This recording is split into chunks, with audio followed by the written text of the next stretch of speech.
Mate, congratulations, NAB Rising Star. What does that mean for you personally?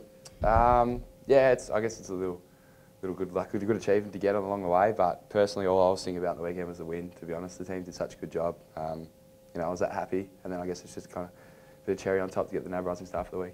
How'd that feel? The win out there, 4 pretty complete quarters, and it all seemed to come together. How's the vibe in the group after the game, during, and now? Yeah, I think the one thing we wanted to do was get a good first quarter start, and we did that on the weekend, and then that kind of propelled us going forward into the game.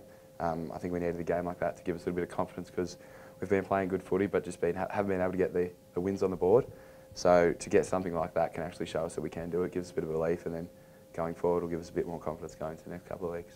The coach just said then you might have been lucky to keep your spot last week because you'd had a poor game against GWS, so he was happy to see your response. What were you thinking in the lead up to that? Yeah, definitely. I was a little bit disappointed with my game last week, so I had a chat to Fags after the game, and I kind of pretty much said I was sorry.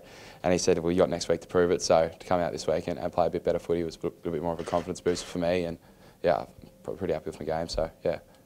What do you feel like you've developed this year? Chris just said again that you've a guy that wants to keep improving all the time. Or what do you think you've developed? I wanted to base my game this year off pressure, so that's one of the main things I've wanted to work on. I think it's got better as the year's propelled, so starting off with the pressure and then building my game from there is what I want to do, and I think it's got better and better. A bit more time in the midfield as the season's gone on as well. I think maybe the North game you got a bit of time in there, and you've sort of a few more patches here and there. How have you found that? Definitely, I love going into midfield, and obviously when I go into midfield it frees up players like Dane Zorko and Dane Beams to go down to the forward line, and they're just as dangerous down there. So yeah, obviously whenever Fags wants to put me I can play, so I'll be happy anyway.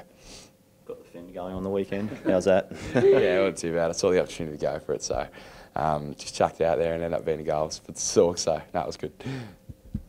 And so how did you guys find after the game? Was it did you sort of savour it a bit? Did you what was the vibe for the guys in amongst it afterwards? Yeah, definitely. It was important to celebrate a win like that, but then again we're on a 6-day break, so we've got to turn around and focus on Carlton pretty quickly. So yeah, obviously it was good to stay up in Perth for an extra night, have all the boys together and celebrate the win, but the next morning we were straight away focusing on Carlton. When they're speaking to you about what the one thing they want out of you each week, your weapon, what do you believe that is, your weapon that you bring to the team? As I said before, I think the one thing Fags wants me is from forward pressure, and we've spoken about that, and that's what I can build my game off. If I can start the game off with, say, 2 or 3 tackles in the first quarter, or even just a big bump or a shepherd or just pressure, then we can go from there. So that's one thing I focus on usually at the start of the game to get going.